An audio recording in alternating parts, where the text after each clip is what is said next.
12해 혈루증을 앓고 있던 이 여인의 삶은 절망과 소외 그 자체였습니다. 12년 동안 자신의 병을 고쳐보려고 온갖 수단과 방법을 다 동원했습니다마는 결국은 고치지 못하고 이제 그녀의 인생은 절망 그 자체가 되고 말았습니다.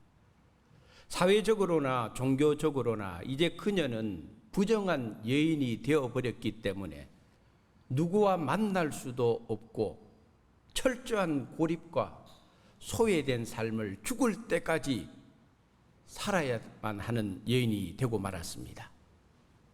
하지만 어느 날 그 여인의 귀에 예수님에 대한 소문이 들렸고 예수님이라면은, 그분이라면은 자신의 병이 고침을 받을 수 있다고 생각을 하게 되었습니다.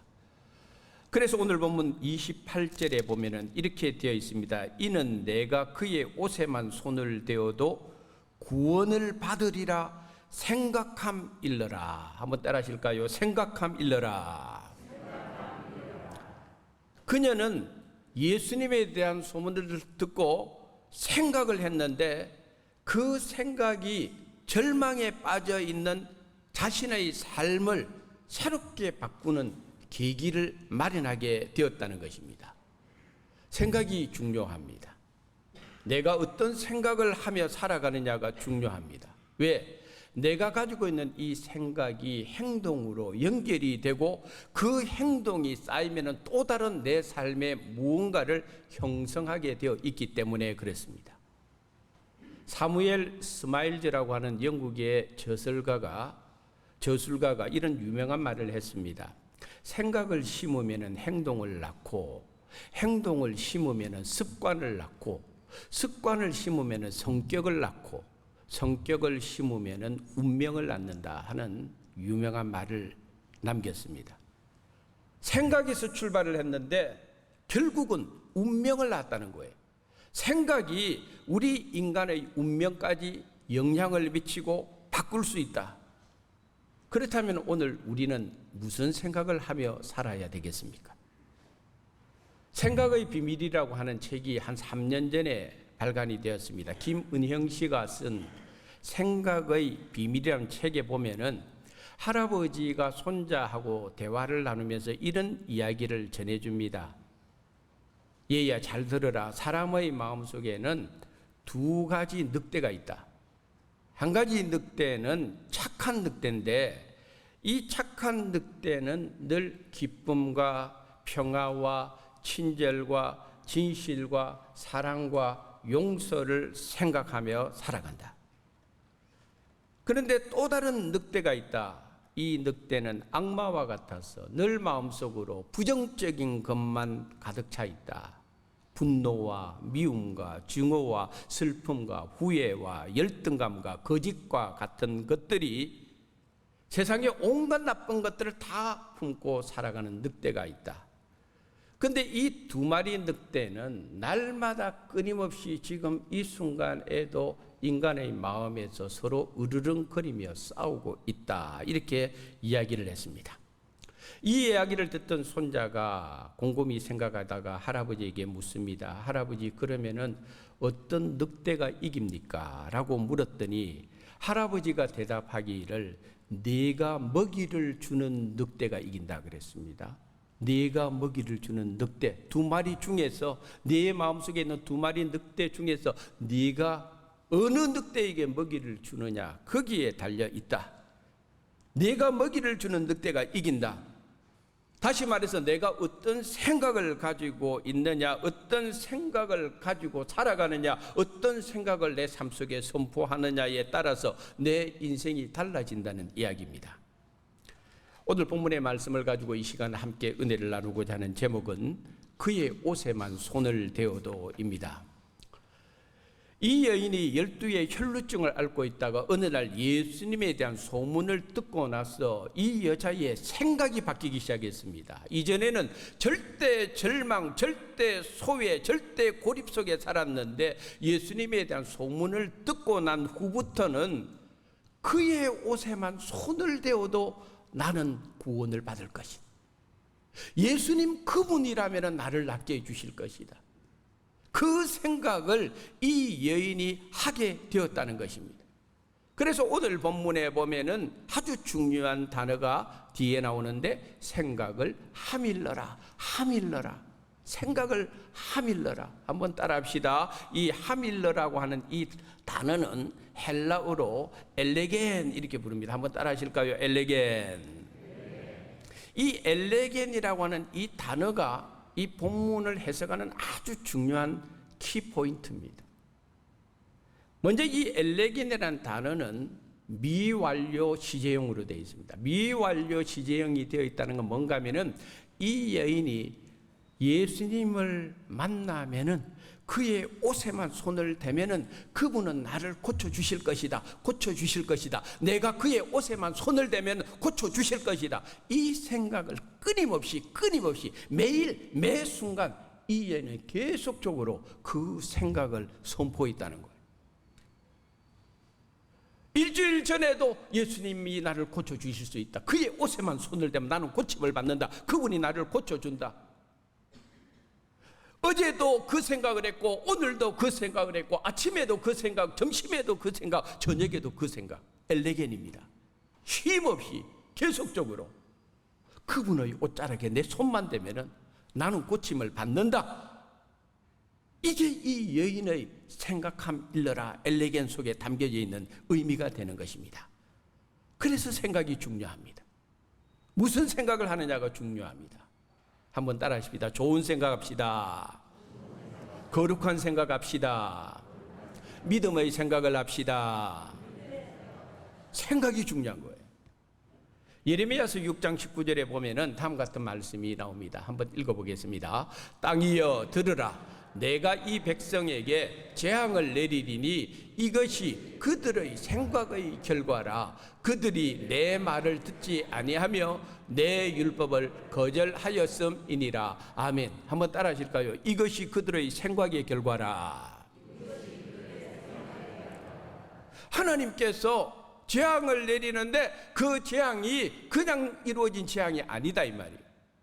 그 재앙이 내려진 이유는 이것이 그들의 생각의 결과로 이루어진 재앙이라는 거예요. 재앙이라는 것도 축복이라고 하는 것도 결국은 생각의 결과로 주어지는 거예요. 내가 어떤 생각을 하느냐에 따라서, 어떤 생각을 하며 살아가느냐에 따라서 내 삶 속에 재앙이 올 수도 있고 축복이 올 수도 있다는 거예요. 왜? 이것이 그의 생각의 결과이기 때문에 그런 겁니다.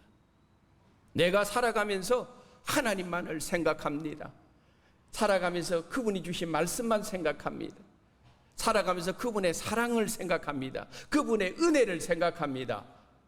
그러면 그 사람은 축복받는 겁니다. 할렐루야. 근데 내가 살아가면서 하나님 대신에 세상을 사랑합니다. 세상의 것만을 추구합니다. 악한 것만을 추구합니다. 거룩하지 못한 것을 생각하며 살아갑니다. 그러면은 생각의 결과로 재앙이 온다는 거예요. 그러므로 성경에 나타난 하나님의 말씀은 우리들에게 정확하게 보여주는 것이 축복이든 재앙이든 그 생각의 결과로 이루어지는 거예요. 그러니까 우리가 어떤 생각을 하며 살아야 되겠느냐 이 말입니다. 다시 오늘 본문으로 돌아가면은 이 엘레겐이라고 하는 단어는 미완용 시제일 뿐만 아니라 3인칭 단수 능동태로 되어 있습니다. 좀 어려운 이야기인 것 같습니다만은 3인칭 단수라는 것은 예수님 그분만을 지칭하는 거예요. 이 여인에게서 수많은 사람들 과거에 다 만나지 않았습니까? 유명한 의사들 다 만나지 않았습니까? 그런데 다 소용이 없었습니다. 이제 이 여인에게 관심은 예수님에 대한 소문을 듣고 나서는 오직 그분입니다. 수많은 사람들이 살아가면서 옷을 입고 다 살아가는데, 어떤 사람들은 명품을 걸치고 옷을 입고 살아가는데, 이 여인에게 관심은 오직 그분의 옷, 그게 외에는 다른 것이 없었습니다. 그분의 옷이라면, 그분이라면 이 여인에게 마지막 소원, 마지막 소망은 거기에 있었습니다. 엘레겐입니다. 생각을 합니다. 무엇을 생각합니까? 예수님 그분이라면. 삼위진 단수입니다. 복수가 아닙니다. 그리고 능동태입니다. 그분이 나를 고쳐줄 수 있어. 예수님만이 나를 고쳐줄 수 있어. 할렐루야. 이 생각을 이 여인은 계속적으로 하는 겁니다. 매일매일 하는 겁니다. 선포하는 겁니다. 그분의 옷자락에 내 손만 대면 나는 고침받을 수 있어. 예수님 그분이라면 나를 고쳐줄 수 있어. 이 생각을 끊임없이 선포하면서 이 여인은 믿음을 가지게 된 겁니다. 생각이 믿음을 통해서 연결되고 있다는 것입니다. 이 믿음이 기적을 일으키게 되었습니다. 오늘 본문 27절에 보니까 마침내 생각 속에 있던 그분을 만날 수 있는 기회가 찾아왔습니다. 그래서 이 여인은 예수님에게로 나아갔는데 앞으로 나아간 것이 아니라 예수님 뒤로 가서 예수님의 옷에 손을 탁 대었습니다. 앞에서도 말씀드린 대로 행동은 생각을 낳습니다. 사실 이 여인이 예수님 앞에 나선다는 거, 수많은 사람들이 있는 곳에 이 여인이 나선다는 것은요, 사회적 관습으로 또 유대교의 종교적 율법으로 이 여인은 이렇게 행동을 하면 안 되는 것이었습니다. 그럼에도 불구하고 이 여인은 과감하게 자신을 둘러싸고 있는 사회적 편견, 사회적 제약, 한계, 이 모든 장애물을 뛰어넘고 예수님께로 나아갔습니다. 무엇 때문에? 믿음 때문에. 무엇 때문에? 예수님 그분이 나를 고쳐줄 수 있다는 이 한 가지 사실 때문에. 이것이 믿음의 힘입니다. 할렐루야. 이 여인이 이 믿음의 생각을 행동으로 옮겼을 때에 마침내 예수님의 옷에 자신의 손을 대었을 때에 놀라운 사실이 두 가지가 일어납니다. 첫 번째는 뭐냐면은 29절에 이렇게 되어 있습니다. 이에 그의 혈루 근원이 곧 마름에 병이 나온 줄을 몸에 깨달으니라. 할렐루야. 예수님의 옷에 손을 대는 순간 곧 즉시, 시간이 지체되는 것도 아니요, 점진적으로 고침받는 것도 아니요, 그 즉시 이 여인의 12년 동안 고통받던 그 혈루의 근원이 말아지면서 이 여인이 깨끗이 고침을 받는 역사가 일어났다는 것입니다. 그뿐만 아니라 또 다른 한 가지 사실은 예수님에게 나타났습니다. 예수님께서 갑자기 자기 몸에서 하늘의 신령한 능력이 누군가에게 빠져나가는 것을 예수님이 깨닫게 되었습니다. 그래서 예수님께서 제자들에게 이렇게 묻습니다. 누가 내 옷에 손을 대었느냐? 누가 내 옷에 손을 대었느냐? 당시 주변에는요, 얼마나 많은 사람들이 모여 있었는지 모릅니다. 예수님 주변에는요, 발 디딜 틈이 없습니다.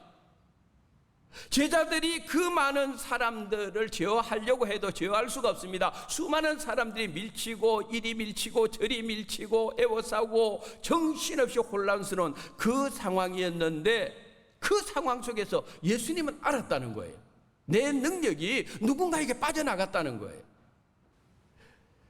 여기서 중요한 것은 예수님의 옷에 혹은 예수님의 몸에 접촉이 일어났다고 해서 모든 사람에게 예수님의 능력이 다 나간 것은 아니었다는 거예요. 예수님의 옷에, 예수님의 몸에 지금 상황에서는 의식적이든 무의식적이든 간에 지금 수많은 사람들이 밀치고 밀고 하는 그 와중 속에서 누군가의 그 주변에 있는 사람들이 다 예수님의 옷에 손을 대기도 하고 몸이 부딪히기도 하고 그런 상황이었는데, 예수님의 능력은 딱 한 사람에게만 나갔다 이 말이에요. 그 이유가 어디에 있겠습니까? 그것은 바로 그 여인이 가지고 있는 믿음 때문이었습니다. 그래서 오늘 보면 34절에 보니까 예수님께서 이렇게 선포를 합니다. 예수께서 이르시되 딸아, 내 믿음이 너를 구원하였으니. 할렐루야. 네 믿음이 너를 구원했다. 네 믿음이 너를 낫게 했다. 네 믿음 때문에 이 주변에 수많은 사람들이 있지만은 능력은 너에게만 갔다는 거예요. 너에게. 왜? 네가 가진 믿음 때문에 그렇다는 거예요. 동일한 시간, 동일한 장소, 동일한 환경에서 다 모여 있어도 다 똑같은 믿음을 가지고 있지 않습니다. 다 똑같이 은혜 누릴 수도 없습니다. 다 똑같이 치유받을 수도 없습니다. 진짜 믿음 가진 사람이 하나님의 은혜를 입는 겁니다. 할렐루야. 진짜 믿음을 가지고 주의 옷에 손을 댄 이 여자에게만, 그 주변에 있는 수많은 사람들 다 제쳐주고 이 여인에게만 하나님의 능력이 그에게 임하였다라고 말씀해주고 있습니다. 믿음이 이만큼 중요합니다. 예수님의 옷에 손을 대었을 때에 29절에 보니까 근원입니다. 근원이 곧 말랐다. 이것은 이 여인에게 일어난 치유가 부분적인 치유 혹은 일시적인 치유가 아니라 완전하면서도 완벽한 치유가 일어났다는 것을 우리들에게 보여주고 있습니다. 우리는 살아가면서 참 많은 문제들을 만납니다. 해결할 수 없는 수많은 문제들을 만납니다. 그 문제들 앞에 절망하고 좌절할 때가 많습니다. 어떨 때는 가정 안에서 회당장 야이로처럼 자식 때문에 문제를 겪기도 하고, 또 거라사 귀신처럼 영적인 어떤 문제로 고통을 받는 경우도 있고, 또 우리 살아가다 보면은 여러 가지 사회적으로, 정치적으로, 경제적으로 여러 가지 어려운 문제를 겪을 때가 있고, 또 우리 인간이기 때문에 동물이 가지고 있는 근원적인 질문을 하고 살아갑니다. 우리 인간이 뭘까? 우리 인간은 어디에서 나서 어디로 갈까? 여러 가지 철학적인 문제를 가지고 궁극적인 해답을 찾으려고 우리 인간은 애를 씁니다. 어디에서 이 문제에 대한 해답을 얻을까? 사람이 왜 죽을까? 죽음 이후는 어떻게 될까? 구원은 어떻게 받을까? 그래서 사람들은 뭔가를 선택을 하려고 애를 씁니다. 때로는 사람에게 의지하기도 하고, 때로는 종교에 의지하기도 하고, 이 길로 가면 진짜 길일까? 이 종교를 가지면 진짜 종교일까?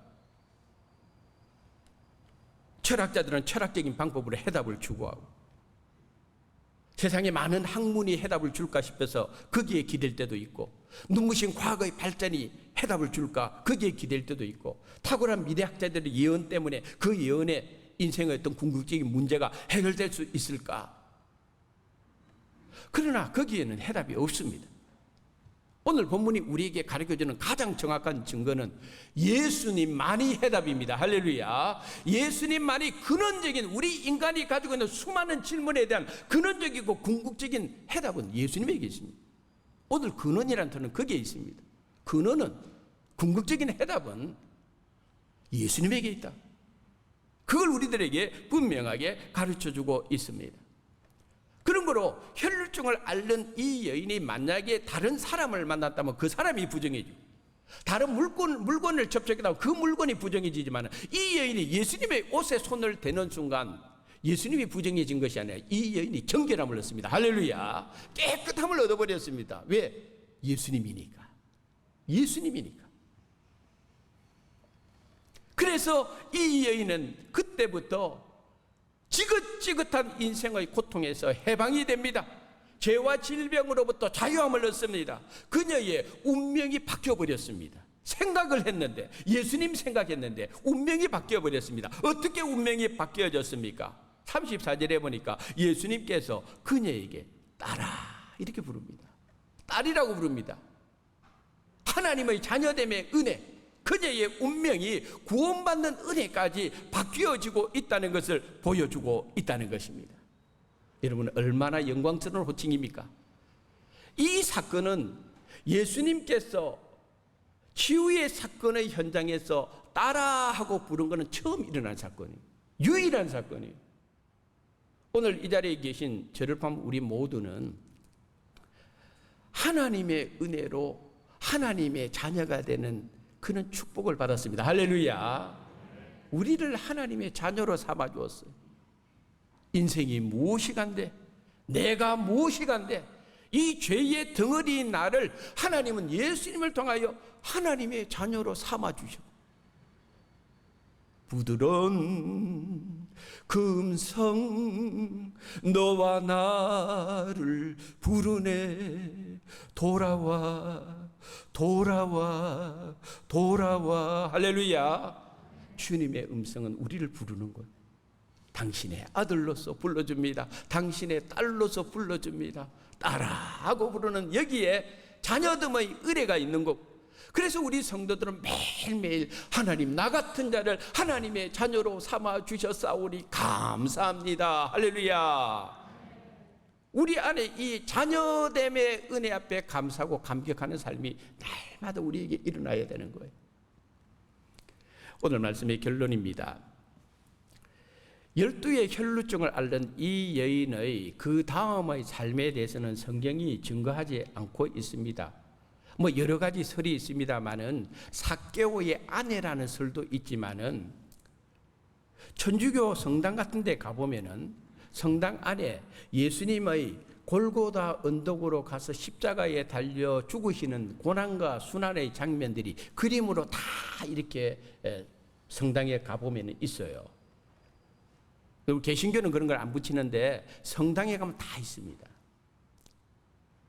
중세시대만 하더라도, 근세만 하더라도 다 사람들이 글자를 몰랐기 때문에 이 성경에 나타난 귀한 진리를, 은혜를 사람들에게 알려줄 수 있는 방법은 그림밖에 없었어요. 그 그림을 다 이렇게 그려서 붙여놓는 거예요. 글자를 모르니까. 근데 그 그림 가운데에서 예수님께서 골고다 언덕을 가다가 십자가, 무거운 십자가를 지시고 몇 번이나 쓰러지지 않습니까? 그때 한 여인이 등장을 합니다. 그 여인이 자기가 가지고 있는 수건을 가지고 예수님의 얼굴에서 흘러내리는 그 피와 땀을 닦아줍니다. 그게 기독교 전승에서 나오는 베로니카라고 하는 여인입니다. 이 베로니카라는 여인이 바로 오늘 본문에 12의 혈루증을 앓다가 고침받은 그 여인이라고 기독교 전승에서는 말합니다. 이 여인이 골고다 십자가를 지고 언덕을 향하여 올라가시는 그 예수님의 얼굴에 땀과 피를 닦고 나니까 그 수건에 예수님의 얼굴의 형상이 그대로 남았다고 하는 전승이 있고, 그 수건이 오랫동안 보관이 되었다는 이야기도 전해지고 있습니다. 12의 혈루증을 앓은 오늘 이 본문의 사건은 2000년 전에 한 여인의 이야기로 끝나서는 안 됩니다. 사실은 이 이야기는 오늘 저의 이야기고 우리 성도들의 이야기입니다. 우리들의 이야기입니다. 그렇다면 오늘 우리들도 주님의 옷자락을 잡아야 되지 않겠습니까? 어디에 주님의 옷자락이 있습니까? 어디에 주님의 옷자락이 있습니까?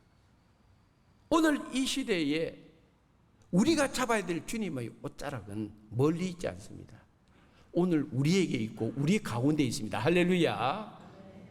사도 바울은 에베소서 1장에 보니까 다음 같은 말씀을 해주고 있습니다. 에베소서 1장 23절의 말씀 읽어보겠습니다. 교회는 그의 몸이니 만물 안에서 만물을 충만하게 하시는 이의 충만함이니라. 아멘. 한번 따라합시다. 교회는 그의 몸이니. 교회는요, 예수님의 몸입니다. 그래서 우리는 설교할 때나 기도할 때에 주님의 몸된 교회라는 표현을 쓰는 이유가 바로 거기에 있습니다. 교회는 예수님의 몸입니다. 교회의 머리는 예수님이십니다. 그러므로 주님의 옷자락은 사실은 멀리 있는 것이 아니라 오늘 우리가 드리는 이 예배의 현장이 주님의 옷자락을 만지는 곳입니다. 오늘 우리 성도님들이 주님의 은혜를 사모하고 영과 진리로 하나님 앞에 예배를 드릴 때에 내가 예배 드리는 이 자리가 주님의 신비한 옷자락을 만지는 자리입니다. 할렐루야. 오늘 우리가 전심으로 주님의 성호를 찬양할 때, 새벽에 주님 앞에 마음을 토하며 간절히 부르짖을 때에 내 찬송하는 시간이, 내 기도하는 그 시간은 주님의 신비스럽고 영광스럽고 능력 있는 옷자락을 붙잡는 시간입니다. 할렐루야. 주님의 옷자락을 붙들어야 되지 않겠습니까? 이 예배의 현장에서, 이 찬송의 자리에서, 기도의 자리에서, 하나님의 말씀을 은혜로 사모하는 이 자리에서 주님의 옷자락을 붙들어야 되지 않겠습니까? 오늘 성경은 바로 그것을 우리들에게 보여주고 있습니다. 날마다 믿음으로 이 12의 혈루증을 앓는 여인이 그분이라면, 그분을 구원의 옷이라면은 내 손을 대면은 이것이 마지막 나의 소망이고 마지막 나의 소원인데 이 소원대로 믿음을 주님의 옷에 손을 대면은 나을 것이라고 하는 이 믿음이 이 여인을 고쳤고 이 여인의 삶을 바꾸었던 것처럼 오늘 우리들도 우리들의 삶의 현장에 주님의 옷자락을 믿음의 손으로 댐으로 말미암아 여러분들의 삶 속에 하나님의 놀라운 축복과 은혜와 응답과 치유의 역사가 충만히 일어나기를 주님의 이름으로 축원합니다.